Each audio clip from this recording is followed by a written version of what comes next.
faces, they momentarily seemed to Susan to be one entity, a large foreign assault presenting itself to her. A blurry arrangement of dark reds and blues and green head coverings, a splotch of lively peach color, no arms or even hands to be seen, but there were the murmurings of sounds of different voices, then the subsequent separating off of one. An elderly woman, short and lame, seating herself in the corner chair, and this clarified to Susan's eye what seemed to be the situation, which was that the youngest one, tall and bright-faced, and to Susan, surprisingly beautiful, in a way that seemed almost American, with her dark eyes and high cheekbones, was holding forth a pair of glasses, broken at the hinge, and asking in poor English to have them fixed. Beside the tall young girl stood a darker-faced woman, large and bony in her robe, her face immobile, watchful, unreadable. She was holding plastic bags through which Susan could see cleaning materials. Susan picked up the glasses. "Did you purchase these here?" directing her question to the young girl, whose beauty felt aggressive to Susan. The tall girl turned to the boxy woman. They spoke back and forth, quickly. "Hey," asked the girl, whose peach-colored headscarf seemed flamboyant, amazing. "Did you purchase these here?" Susan repeated. She knew they had not. These were drugstore glasses she held in her hand. Yeah, said the girl, and repeated her request to have them fixed. "Okay," said Susan. Her hands were not steady as she worked the tiny screw. "1 minute," she said, and took them to the back room, though it was store policy not to leave the front unattended. When she returned, the women were as she had left them. Only the young one seemed to have the energy of youth, touching the frames that were arranged in a stand by the cash register. Susan put the glasses on the counter and pushed them forward. A commotion from the boxy woman made Susan look to her, and she was amazed to see a child's foot exposed as the woman pulled her arm back to reach beneath her robe. The woman bent to put down, then pick up the bags of cleaning materials, and another bulge on the other side of her was made visible. She had been standing here with 2 children strapped to her, silent children, as silent as their mother. "Do you want to try those on?" Susan asked. The tall, young girl continued touching the frames without removing them from the stand. None of the women were looking at Susan. They were in the store, but they were far away. "These are fixed now," Susan's voice sounded too loud to her. "No charge." The young girl reached beneath her robe, and Susan, as though all her fear had waited for this moment, had the sudden thought that the girl was going to draw a gun on her. It was a small purse. "No," said Susan, shaking her head. "Free." "Okay?" the girl asked, her large eyes looking quickly over Susan's face. "Okay." Susan held up both her hands. The girl slipped the fixed glasses into her purse. Okay, thank you." There was commotion once more as they spoke in their language, hard and brisk to Susan's ear. The babies stirred beneath their mother's robe, and the old woman stood up slowly. As they moved toward the door, Susan realized that the old woman was not old.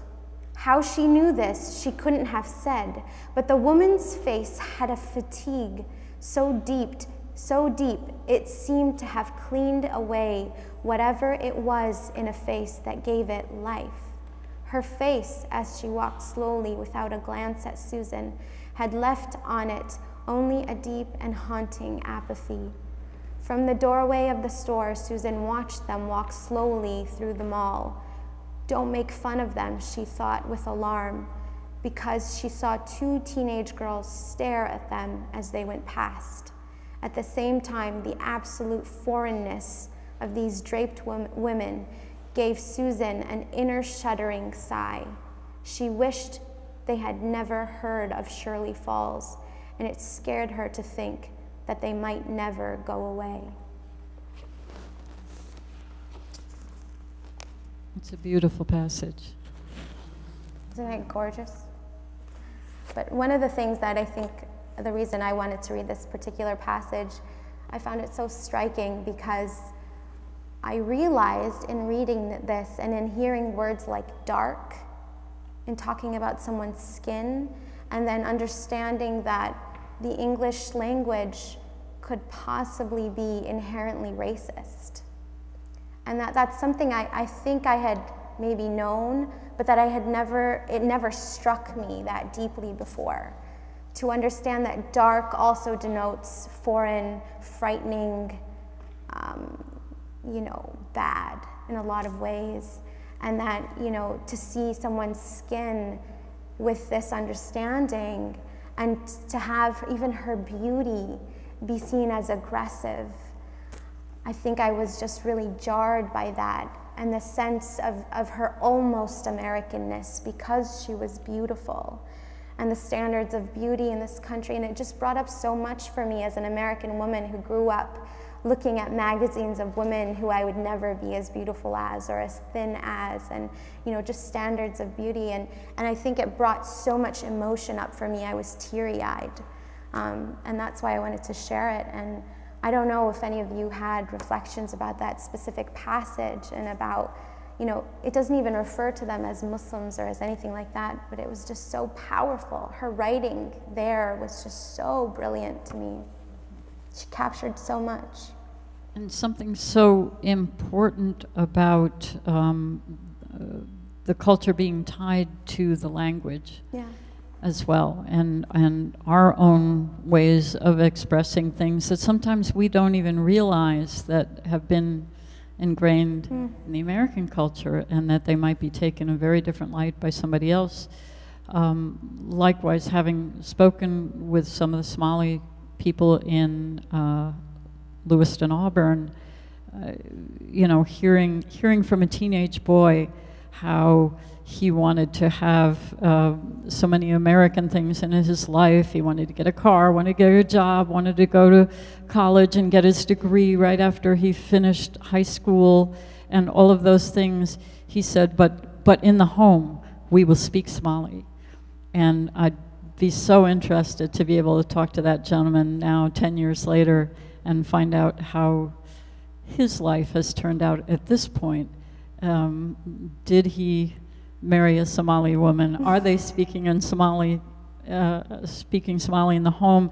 And what about their children? Because it's so often that third generation that is, growing up more assimilated, if you will, and more picking and choosing how to express their own lives and what to keep, what to leave, and how they often rebel and surprise their own parents. And then in a lighter way, I had a moment where I always wished I'd had a camera, a woman in full chador walking down the street and balanced on her head in the African tradition, a sheet cake with the roses and the whole thing. And so I guess she found for a moment there the best of something from American culture that she wanted to hang on to. Sheet cake. Who doesn't love sheet cake? Who knew? If anyone has a question at this point, if you could pass them over this way, and we'll have Carolyn pick them up, and we'll take a look at them while we continue. It has been said in the press that the leaders of Islam have not spoken out against the terrorist actions of ISIS, of ISIL. And I'm definitely throwing this in the direction of John, because I know you've spoken to this before. So how would you respond when people continually say they're not speaking out against the terrorism?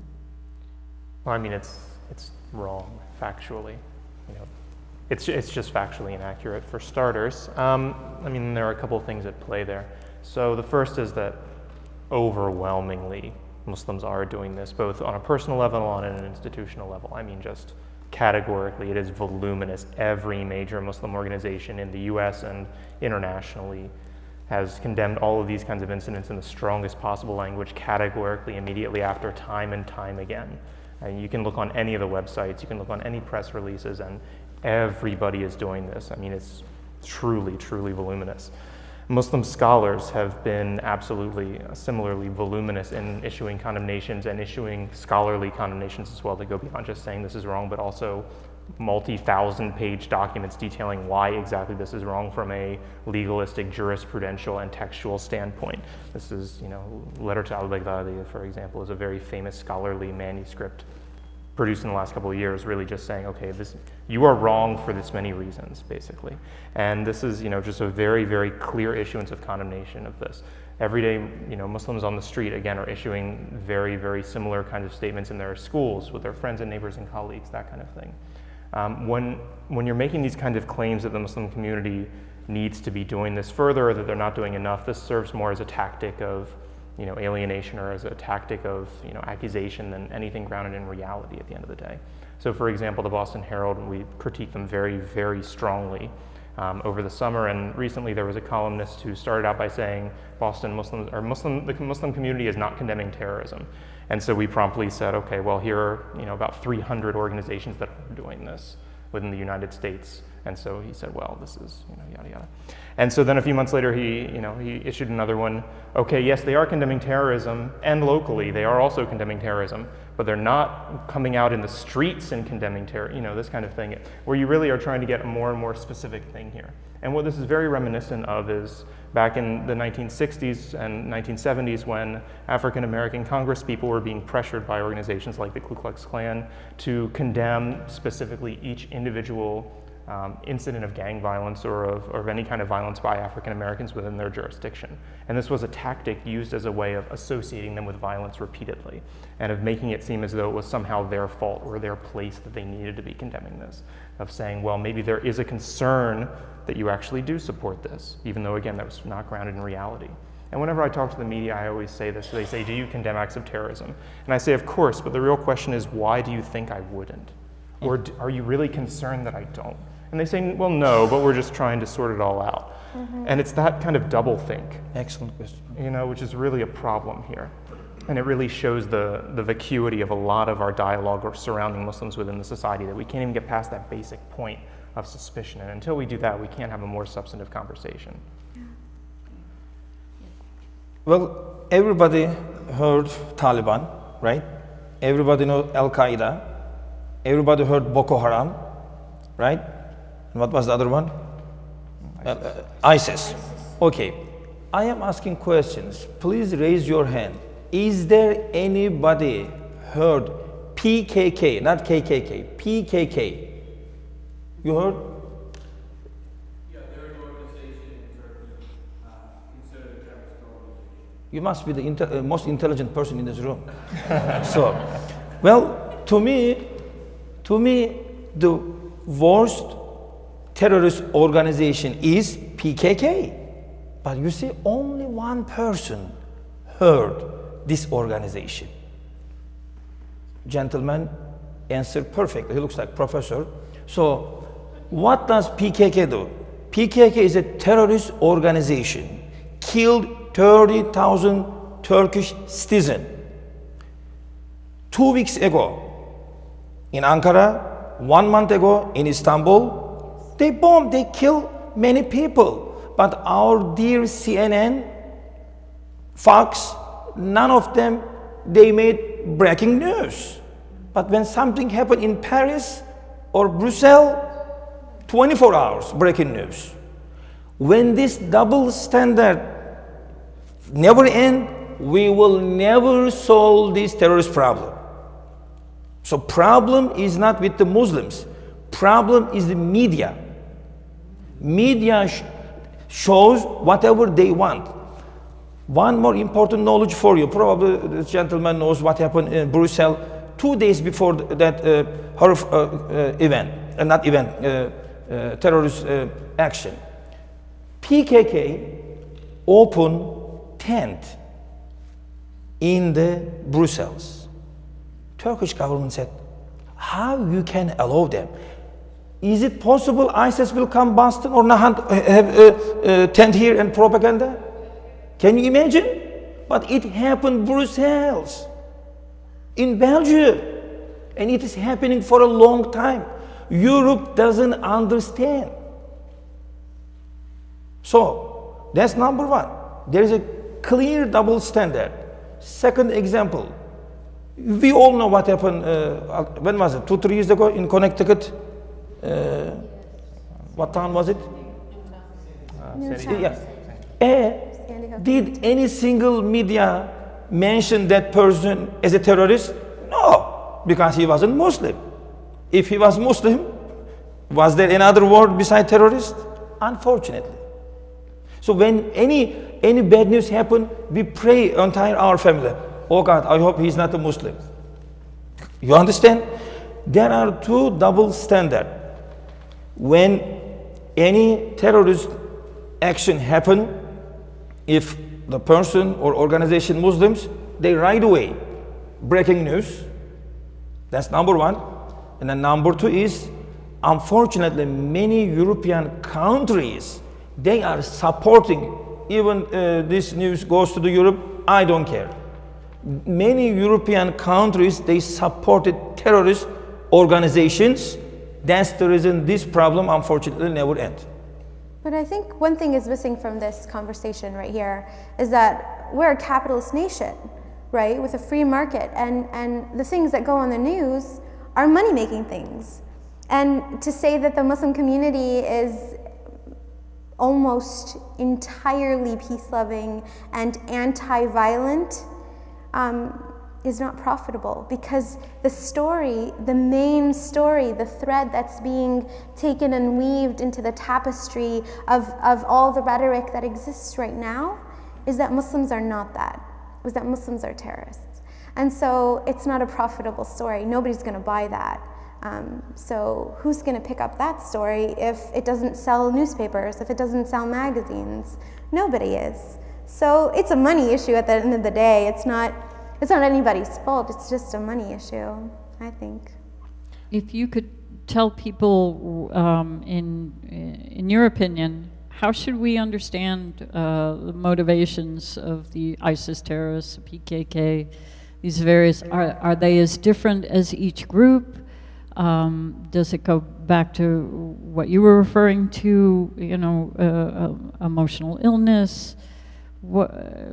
How should we understand what's going on? I actually take that comment back, by the way. I don't think that a majority of terrorists are necessarily mentally ill, because I think that gives them an easy way out, and that mental illness is and I'm not qualified to speak about mental illness. So I just want to put that out there, that I think I want to take that back, because I'm not qualified to speak about that. And I happily admit to that. I think it's fair to say that something mentally is not working in the way that most people work. Yeah.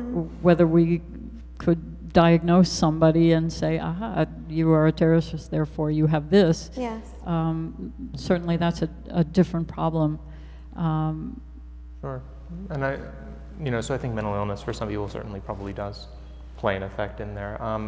When government organizations or that kind of thing typically actually ask people why they are doing this, or you analyze the root causes, typically it ends up being geopolitical as an overwhelming root cause. That it really does, boil down to, very particular geopolitical circumstances at a certain point in history. That ideology, whether religious or otherwise, is usually used as an excuse or as a means of kind of marshaling people behind a cause. Mm-hmm. But the root causes that actually underlie this are geopolitical dissatisfaction, a history of oppression, marginalization, economic disenfranchisement, feelings of frustration or marginalization within a society or culture, lack of access to equitable resources, a feeling that one has no other ways of enacting change. Mm-hmm. These are the things that people who enact these kind of crimes give as their own motivations behind them. So as long as we continue to use the kind of easy solution of, okay, well, they are Muslims and it's grounded in the Quran, as the USA Today article said yesterday, that the Quran is the problem, or that kind of thing, that as long as we keep going to this kind of easy and really facile solution, which really has very little to do with reality, we're not going to get any closer to security. Yeah. It might make some of us feel better or feel like there's a very easy solution to this, but at the end of the day, it's going to just continue taking us down the wrong pathway toward any more of a secure world for all of us. And by the way, speaking of security, I'd really like to emphasize that, despite the media portrayal of this, you are still far more likely to die as a result of your refrigerator falling on you than of an act perpetrated by a Muslim in the US. Far, far more likely statistically. And you are twice as likely to be a victim of violent crime as a result of a white nationalist. I am by far the most dangerous person on this panel based on racial and ethnic background. As a white Southerner, I never get asked to explain the KKK. I never get assumed that I have some kind of relationship with them. I never get assumed that I'm sympathetic. But as a Muslim, I am constantly pushed in that direction, constantly being asked about that. Would you say that's the biggest misconception that people have, or is there something else that bugs the heck out of you that you think people misconstrue about people of the Muslim faith? Well, that's a very big one. So this is the plane crash problem, right? So planes are statistically by far the safest mode of travel. Plane crashes are very vivid to portray in the news, so therefore you remember them very strongly, and a lot of people have phobias of planes and they associate them with danger, even though again they're very statistically safe. You're much more likely to get in a car crash on your way to the airport than to be involved in a plane accident, much overwhelmingly more likely. It's the same thing. We tend to have a myopic focus when it comes to Islam. We tend to forget our own culture and our own kind of texts, as you say, that have their own sort of potentially ambiguous readings as well. And we tend to remember very, very vividly those issues of the other, the outsider. So again, this is why I think it's productive to read novels like this, because they humanize those other characters, they humanize those other figures. So that for us then, when there are ambiguities both in the Bible and the Quran, we say, well, the Bible is familiar, I know it, as a culture and as an individual, so I'm less likely to be distressed by any kind of ambiguities. But when I read them elsewhere, I'm very much more likely to be. I know my own culture, and I know that, for example, groups like the KKK or other hate groups or nationalist groups that are, extreme right-wing and nationalist, don't really represent a viable part of, American culture, and they're extreme fringe. But then we're very almost glad as a culture when we see this getting held up as emblematic of everyone in Iran or of everybody in Iraq or Syria. This is a very easy stereotype to make, and we forget again that really the Syrians that we were thinking about are bakers. They're chefs, they're just random people on the street, they're children, they're engineers, they're doctors. They're actual human beings that, again, are as angry about this as Americans are. So I've Mona, talked too much, sorry. Could we blow one more misconception out of the water about yourself as a feminist? Absolutely. I mean, a self-proclaimed feminist in that I am a woman with ambition, and that, essentially I won't let anybody get in the way of that ambition. And tomorrow, if you pick up People magazine, we'll be in there with our signs, ask a Muslim and talk to a Muslim, and free flowers and donuts for free conversation. Because I really truly do believe that freedom and liberation as these lofty ideas begin with connection. And that for me to connect to you and you, that's the doorway to my own liberation. So let's all get free together with our relationships, through our relationships. And like Ram Dass is a huge figure for me, Gloria Steinem is a huge figure for me. So I have these like very eclectic figureheads of what it means to be a liberated woman, and some of them are men, so I think it's very interesting. But my own agency as a woman cannot be dictated by anyone, because I was given the mind and consciousness by some greater being than myself to establish the me who I will be in this world. All right. I would like to give you all the opportunity if there's anything else that you would like to say. Yes, I didn't answer your question if I understand correctly, how we can finish this terrorist group. Let me ask question to myself. I would like to say three things. Number one is family. Unfortunately, yes, America is a great country, but there are many things I don't like it. For example, when I was going to Chicago, in the billboard at the highways, you see divorce, $75. So this country, marketing, divorcing, only $75. right? I like this town. It seems everybody's couple here. So that's good. Family, if there is no family, if kids raising with a divorced family, what do you expect from those kids? Well, now you sound like a Republican.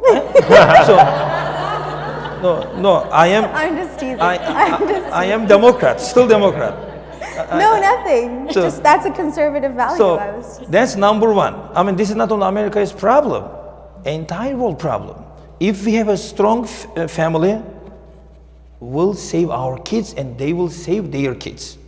That's number one. Number two, economic reason. Why there are not terrorists in this country? Everybody's economic. Or Dubai. Why? Did anybody heard any terrorist comes from Dubai? No. Everybody's rich over there. Everybody's relaxing. They don't even work. Yes, we cannot deny this reality. If there is no money, if there is no economic opportunity, what do we expect with these all young kids? They don't have family, they don't have money, they don't have job, and there are millions. That's number two. Number three, and most important, is education. But don't think me wrong, John, you deserve to be PhD. But it doesn't mean, education doesn't mean like you have double PhD from Harvard, MIT, Oxford. Even if you have 10 different PhD, but if you don't have fear of God, I'm sorry to say again, I am speaking from my heart, you are nothing. If you don't fear to God, if you have that fearness, you cannot kill anybody. In any religion, says don't kill, that's it. So if we have these three things, I think this world, this country, this state, this town will be much, much better. Thank you, shukran, teşekkür ederim, gracias.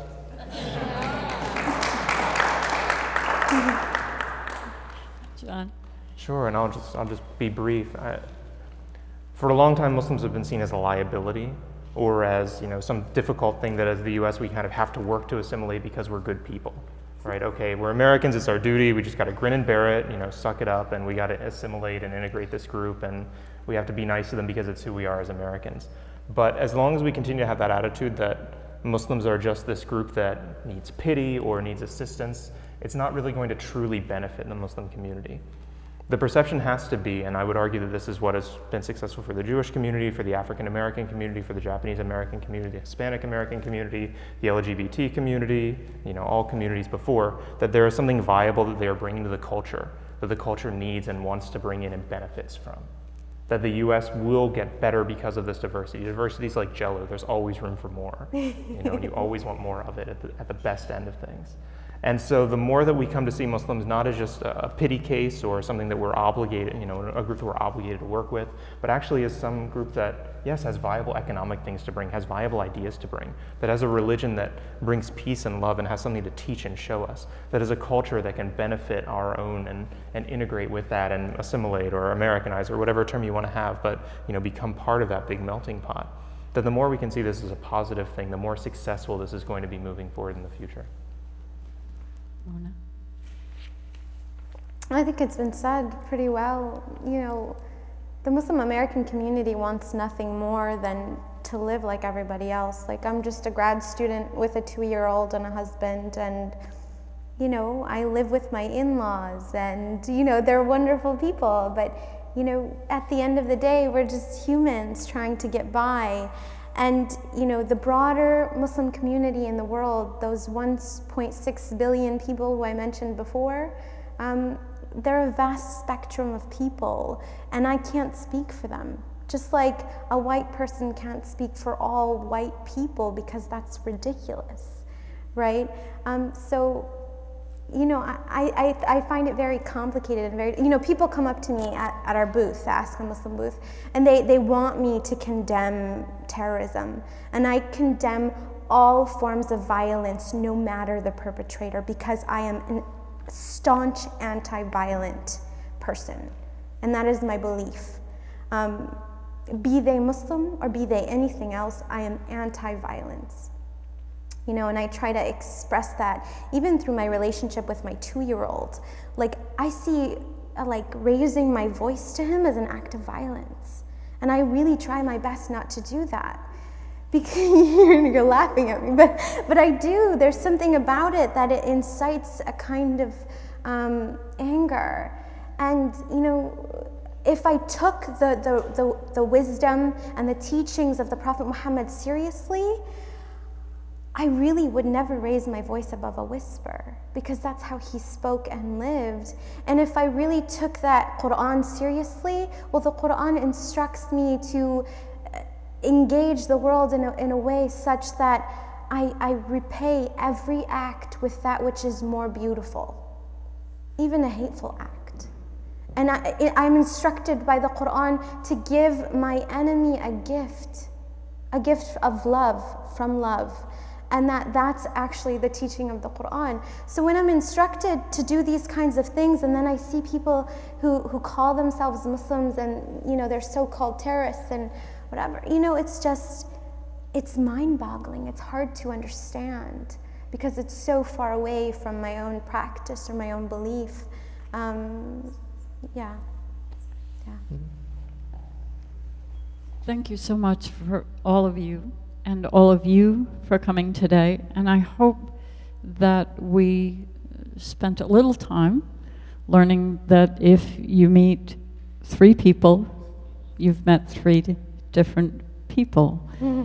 And just like the novel was about so much about the assumptions that we make, that maybe we'll be reminded to think twice when we meet another person.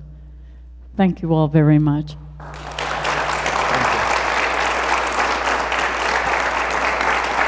Thank you. Thank you. And hey, can I just put a shout out? I'm on Facebook and Instagram and Twitter, so you guys can connect with me. I'd be honored to be your friend in real life or online, whatever. So please feel free to connect with me. And if you have questions that span beyond the book, I'm not a scholar, but I'm happy to answer that which is in my scope.